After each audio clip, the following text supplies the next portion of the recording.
Okay, welcome back. Let's shift focus to what's happening as far as commodities go. Manisha is here with what is top of mind. Manisha, good morning. Morning, and thank you for that, Prashant. Well, I'm looking at metals as a sector because we've seen a decline continue across the screen for a second straight day, by the way. The month of June was good, but July really hasn't started on a very positive note for many of these metals.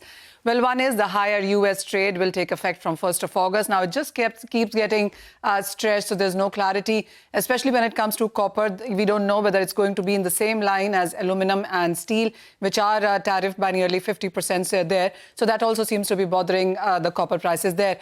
Also, markets are grappling with steep tariffs. Letters from U.S. have gone to 14 countries there. It also has to do with the U.S. dollar index, which is holding at around 97.5. Also weighing onto the markets. Strong U.S. jobs data continues to support the U.S. markets as well. So all of that has led to money shifting into other assets, and base metal prices have seen a bit of a decline. Take a look at copper then, and pardon me. Take a look at copper prices, and we've seen $9,800 onto that one. We did see $10,000 a ton also hit in the previous week onto that one, but that doesn't seem to be holding at this point in time.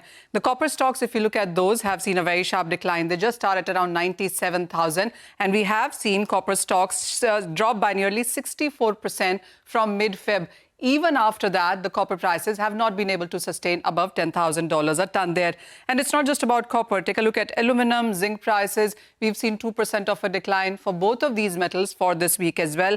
Palladium prices have come off their 8-month highs as well. If you look at platinum prices, well, they fell 2% overnight and are off their 13-year highs. The kind of that phenomenal run that we saw in the previous quarter in platinum, where we saw the prices gain up by almost 50%, now seems to be consolidating, even coming off because of some profit-taking. The speculators also seem to be winding on their long positions, and that's very clearly seen because of the fundamentals as well. We're looking at production in South Africa mines continue to recover. Above-ground stocks stand at 9.2 million ounces, and that is equal to 14 months of above-ground global demand. So all of those factors also weighing on. When you look at the week-on-week, month-on-month basis in sense of many of these metals, platinum, palladium, copper, aluminum, zinc, all of them have come off their multi-month and multi-week highs.